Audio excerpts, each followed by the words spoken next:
So 'రీతూ'తో డిమాన్ Pawan డిమాన్‌లా కాకుండా soft పవన్‌లాగా అనిపించారు అనేదానికి మీరిచ్చే సమాధానం ఏంటి? టాస్క్ కాకుండా ఎవరితో అయినా నేను సాఫ్ట్‌గానే ఉంటానండి. హ్మ్. ఈవెన్ టాస్క్‌లో కూడా నేను మైండ్‌ఫుల్‌గా ఆడతాను. హ్మ్. మరీ టూ మచ్‌గా కాకుండా కేర్‌ఫుల్‌గా ఆడతాను. హ్మ్.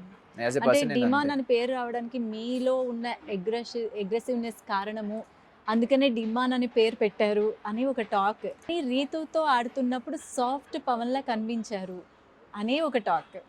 నేను అది పేరు పెట్టుకున్నది నాతో ఎవరైనా హ్మ్. డెమోన్ పవన్ ఎందుకు పెట్టుకున్నానంటే డెమోనిక్ ఎంపరర్ అనే క్యారెక్టర్ ఏంటంటే వీక్ టు స్ట్రాంగ్ అవుతది.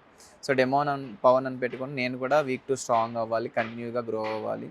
అట్ హ్మ్. ది సేమ్ టైమ్ అనుకుంటే చాలా మంచిగా ఉంటాడు. చాలా హ్మ్. ఏదేమైనా స్టాండ్ తీసుకుంటాడు. ఓకే. బట్ వాడిని బ్యాక్ స్టాబ్ చేయాలనుకున్నా, లేదా వాడిని గట్టిగా వాడితో తలపడి లేదా యారోగెంట్‌గా ఉందాం అనుకున్నా, అప్పుడు వాడిలో ఉన్న డెమోన్‌ని బయటికి తీసుకొస్తాడు.